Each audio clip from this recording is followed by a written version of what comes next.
Yeah, I've changed the title slightly to Reason as an Extension of Emotion, but even that's not quite right. I mean something like reason as an extension of the concern regulating system of which emotion are the major exemplar, which obviously is less snappy as a title, but I mean, you'll get the basic idea.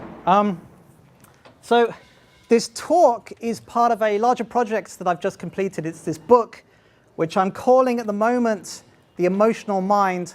I was calling it The Architecture of Effects before, but I'm kind of wavering. It's currently under review at Cambridge University Press, and I believe Hilary Gaskin hasn't found a reviewer for it yet. So if you're interested in reviewing my book for Cambridge, you would be doing me a big favor if you kind of give me your email or just email her directly. I would very much like it to be reviewed as soon as possible. Anyway, the basic idea of that book is to present quite a general model of all the different affective states. So pains and pleasures, emotions of different types, moods, feelings, expressive behaviors, and to see them all as a kind of unified architecture where one level of effects kind of builds on the last level of effects. So a kind of hierarchical, multi-level model, all kind of built around the basic idea of control. So they're all kind of ultimately serving these very fundamental kind of control systems that keeps alive, but they do this in more and more sophisticated ways, bringing in more and more information to achieve this regulation in a more effective fashion. So at each level, you'll get different ways of representing information.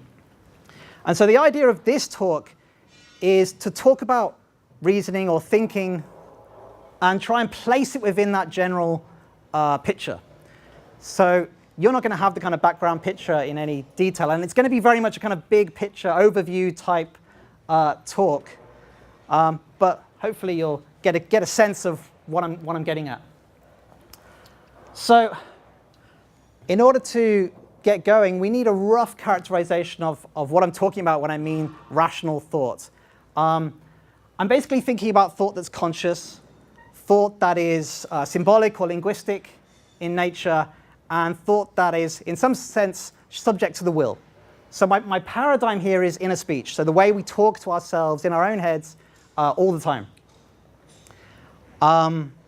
Obviously, this is not always as rational as we might wish it to be, but it's certainly adhering often to standards of inference of all different kinds.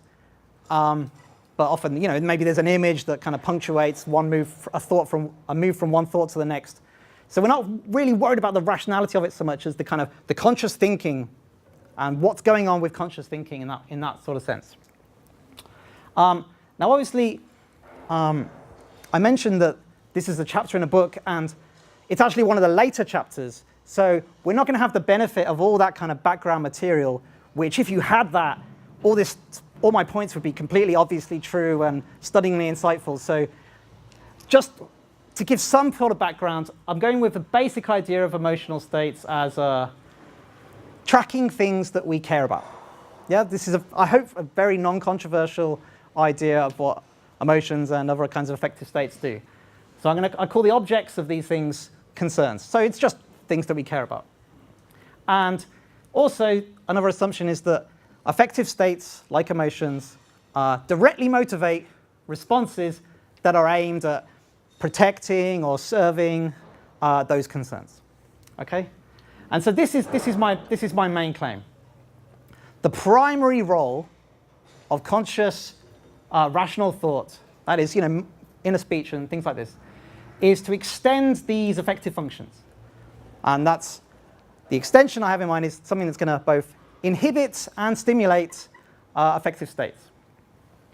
To kind of fill out this claim a little bit, sorry, no forwards. The model I'm thinking of the relationship between rational thought and emotion is going to be a lot like the relations that emotions have with lower level affective states like hunger or nausea. So for example, both, say, emotions of, say, disgust and hunger might be aiming at the same sorts of objects, but emotions are doing it in a much more contextually sort of situated way. They're doing it in a more sophisticated way. So, say, in disgust, you're anticipating that there's this toxic substance that you need to avoid. Whereas nausea itself is kind of like this toxic substance is already right here, right now. So emotions and, nausea and disgust are kind of aiming at the same thing, but the emotion of disgust is doing it in a bit more contextually sophisticated way. And part of the reason why they're kind of linked in this way is that emotions can override some of these lower level responses. So often this is then different concerns interacting with each other. So you might have kind of a direct hunger response that's trying to get you to eat this thing here, but the emotion of fear can come in and say, hey, it's not safe, you need to stop eating, you need to run away instead. So the higher level here is overriding the lower level affective state. However, the emotional function is drawing its motivational power, its motivational force from the kind of lower level basic kind of homeostatic states. So on my model, motivation is very much a primitive built in right from the beginning of representation. It's not a separate system, it's something that's built in right from the beginning, and these more like sophisticated layers of representation are just kind of drawing on that motivational force in order to achieve their regulative goals. So in certain sense, there's, this is like Hume, this third point, this idea that reasoning is kind of subject, slave of the passions and all this kind of thing. This is more or less like Kant. But it's neither Kant nor Hume. It's sort of a mixture of the two.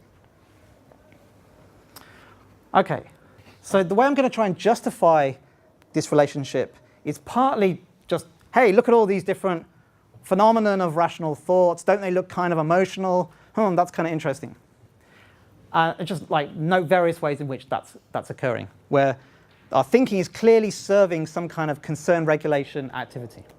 But then after this, I'll present a more general argument saying that it's part of the nature of motivation that we have to think of reasoning and rational thought in this sort of way.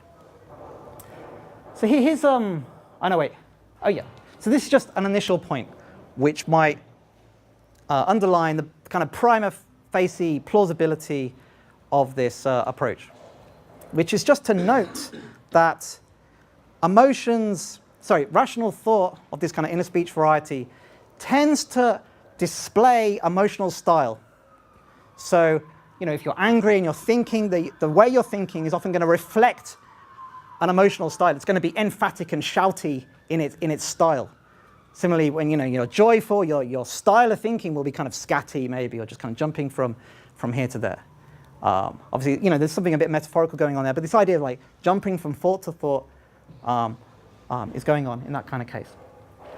Now, so the idea that thoughts are showing this emotional style gives us prima facie reason to think that thoughts are serving the kind of emotional program, if you like.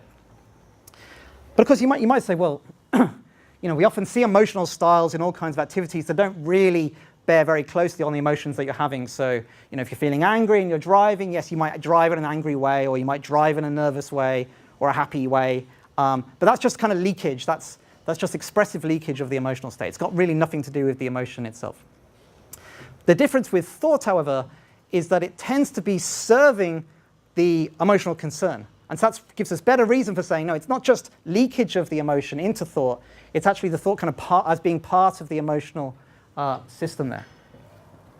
So this is when I then kind of get into Sankpo. And this is just the very general schematic of the way I'm conceiving of the relationship between emotions and thinking. So I kind of divided it up into three sort of regulative loops. And I'll go through each of them in turn. I mean, it's somewhat artificial to make these kinds of distinctions between the loops. But I think they're more or less plausible.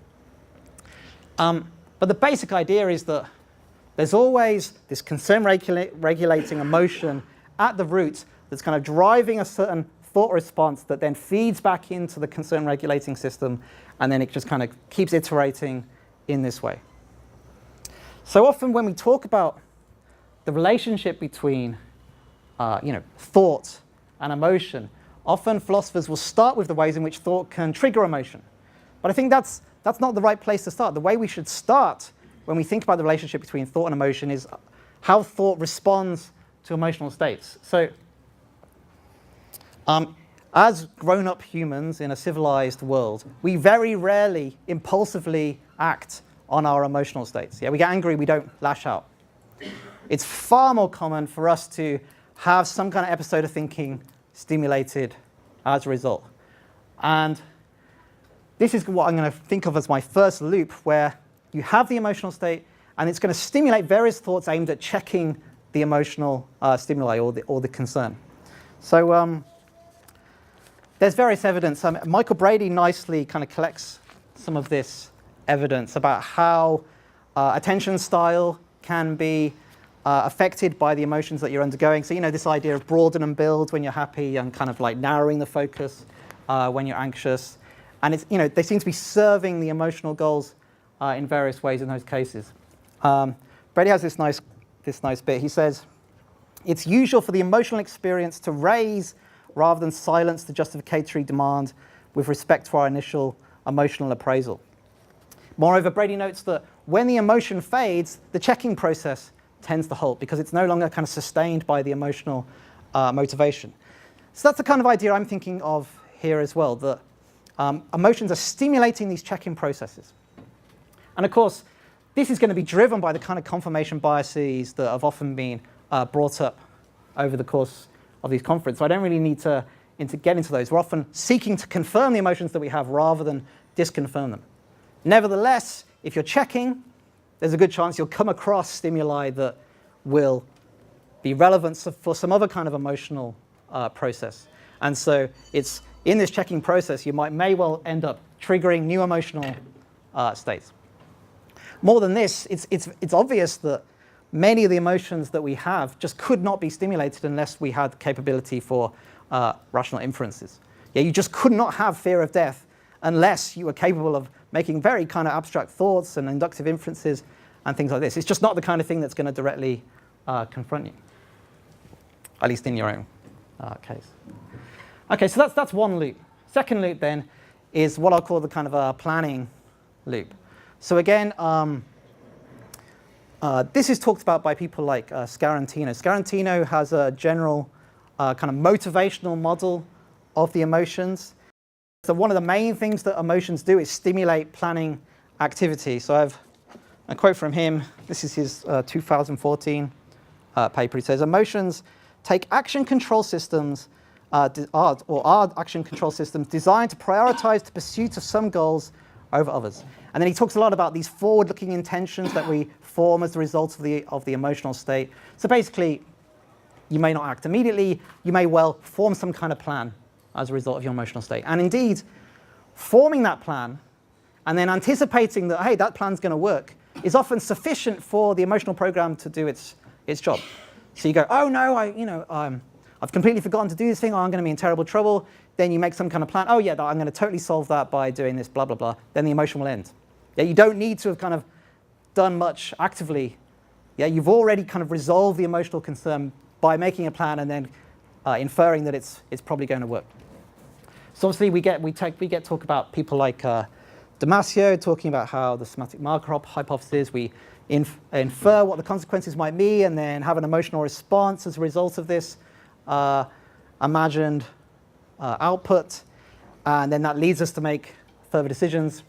I mean, there's some controversy about what Damasio is claiming exactly, whether he means that emotions are involved in all decision-making or just certain kinds of decision-making, particularly those to do with kind of long-term planning. I would just go with the kind of long-term planning cases, because I mean, it's people who've got damage to the ventromedial prefrontal cortex, right? So I can see that that's not going to affect some of the most basic response systems, but it's certainly going to affect some of the kind of non-impulsive, more like long-term actions that we engage with.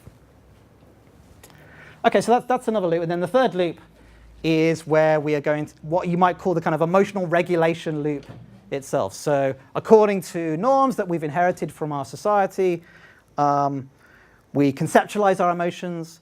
We have all kinds of standards about when we're supposed to feel emotions or to what intensity and so on.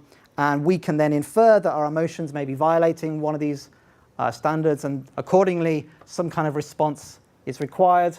And the regulatory response can aim at many of the different stages of the emotional process. So it can aim at the initial acquaintance with the emotional stimuli, like whether or not you even approach that situation. It can regulate the kind of bodily reactions we might be having.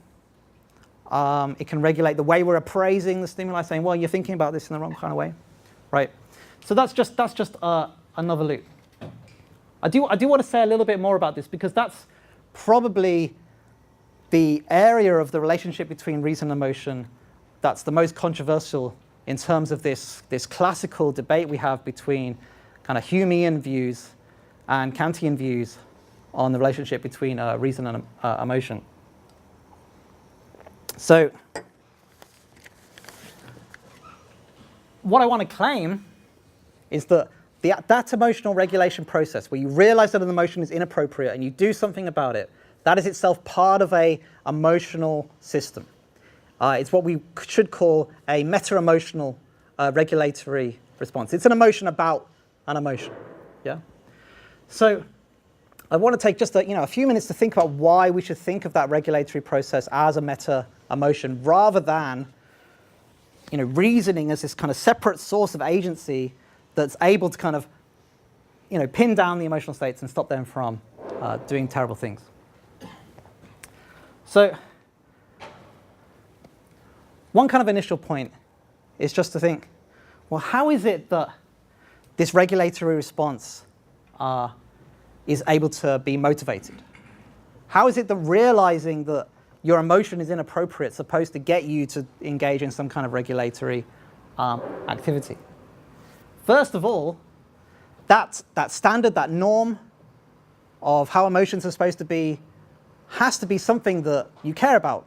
That is, it has to be a concern of some kind. And of course, these are concerns or the objects of affective states. And of course, since you care about the normative standard, that's going to be sufficient to trigger an emotional state. So just as a kind of initial point, the fact that you care about this normative standard is going to stimulate emotion. Whether that's the thing that's actually responsible for you regulating your emotion, that's another issue. But just to start off with, there will be some kind of emotion in the vicinity if you realize that you violated some normative standard. Second kind of point, well, does the normative response that we actually see when we regulate emotions, does it actually fit the emotional profile? Does it fit the kind of things that emotions do? Well, I mean, I already noted before that thoughts are valid stimuli or inputs into emotional states. When you think about your own mortality and get fear triggered as a result, thought is there operating as your stimuli for emotion. Moreover, when we talked about the planning response, we talked about how thoughts themselves can also be the responses to an emotional state, or ways in which you might try to cognitively engage with the stimuli in different ways. So thoughts can both be the inputs of emotions and be the outputs of emotions. And so this emotional regulation event fits the emotional profile. So far, there is an emotion that's going to probably be generated, and the kind of stuff we see does kind of fit a potential emotional profile.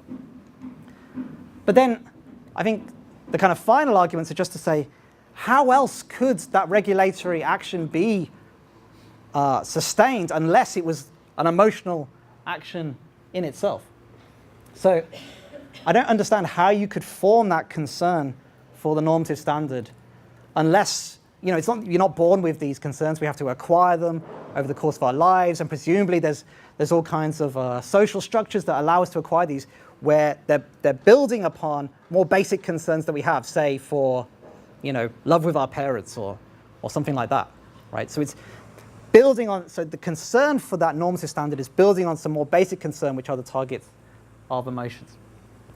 Moreover, the fact that emotional regulation is so difficult that it's hard work to stop yourself getting angry or stop yourself getting scared, indicates that you need a really powerful motivational source in order to achieve this regulation process. So overall, I think only emotions can fit the bill here. So there's going to be an emotion, and the responses we see do fit a potential emotional profile, but only emotion has the sufficient regulatory force. So it is, the best explanation is going to be that it is an emotional state when we regulate our emotions in this way. Okay, so overall, I've given you a picture of thinking where I said, look, so emotions are involved in planning and figuring out the consequences, and emotions are involved in checking, and emotions involved in emotion regulation. So that's already quite a lot of thought that seems to be covered by this emotional system. Yeah, we can say, a lot of our thinking is part of the emotional system. And I just wonder, how far does this go? How much can we say, no, all thought is part of the emotional system? Well, I think there are definite limitations. So I think when we just look at something and it's obscure and we're not sure what it is, this kind of relates, I guess, to the previous talk as well. I think that doesn't have to be an emotional response. When you just kind of like, what is that? Oh, it's a tree. That's the kind of automatic activity that I don't think we have to incorporate within an emotional program. It's just like a more complicated form of seeing something. But nevertheless, if you maybe take in the Merleau-Ponty stuff, maybe even that could be incorporated to some extent. But I think about cases like, someone presents to you like a maths puzzle, and it just immediately strikes you what the answer is. I don't think emotions are kind of motivating you to solve that puzzle. I just think that for humans, it is adaptive that we have this kind of like basic kind of figuring out processes just always on. So they don't need kind of special initiation. It's just like a more sophisticated form of perception. So in that sense, I would limit how much emotions are involved in all thought. Partly because in those cases, they're automatic. But in a lot of other thought, I think we can definitely see emotional influence. So when we look at just kind of idle reflection, you're in the shower, you're just thinking, oh, I wonder what Joe's doing. Oh, will I vote for this person in the election? Or, oh, what was that noise? Blah, blah, blah. The kind of constant stream of consciousness type thought. When we look at it in a bit of detail, we do see that it tends to reflect these thematic concerns, which are all kind of vital to us, so money and health and sex and how, particular social relationships, your reputation, God maybe, all the evils of the world. My thoughts at least are constantly revolving around all these different themes, which are clearly concern-serving themes, things that I care about. Moreover, there's a bit of neural evidence to suggest that what's called this default network is correlated with areas that tend to be involved with the regulation of concern. So they think that it's kind of correlated with things like maintaining social relationships and getting a sense of who you are. I think that's good reason to think that these are also important concerns for us that are just constantly churning away in generating our thinking activity. So that's the kind of inductive evidence part of the talk. Like, wow, just look at all the crazy amount of thinking that all seems to be associated with emotional states.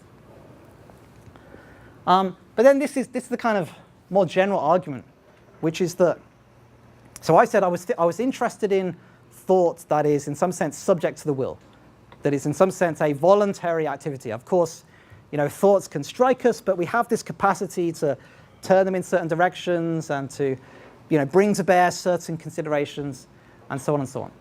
So how is rational thought how is like thinking about one thing rather than another thing able to capture the attention of the subject? How is it able to kind of get at the forefront of your mind and start potentially leading your actions? It seems here that thought has to be in some sense winning priority from other possible things that you could be thinking about. And there's going to be all kinds of other systems going on in your body, feeding yourself and cleaning yourself and so on, regulating bodily harms and seeking pleasures and all these kind of things. All that kind of ordinary thought has to compete against these other possible sources that will focus your attention. And so it just seems to me in terms of like making sense of a system that's kind of figuring out what to do at any particular time, you have to appeal to this idea that at root there are these different concerns and they're all constantly clamoring for attention.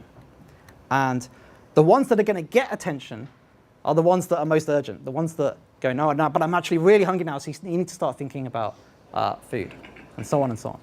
So the kind of thoughts that you are having are the ones that are going to win priority because they serve a more urgent concern.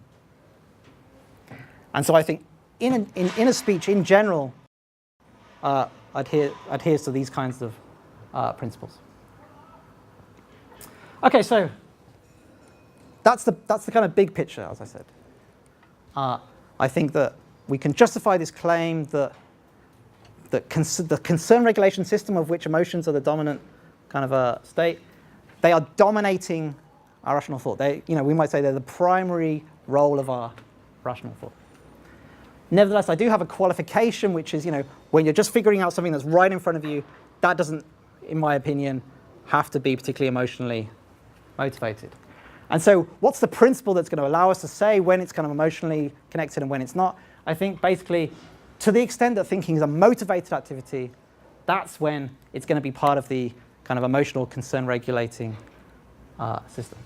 So that's all. Okay, thank you.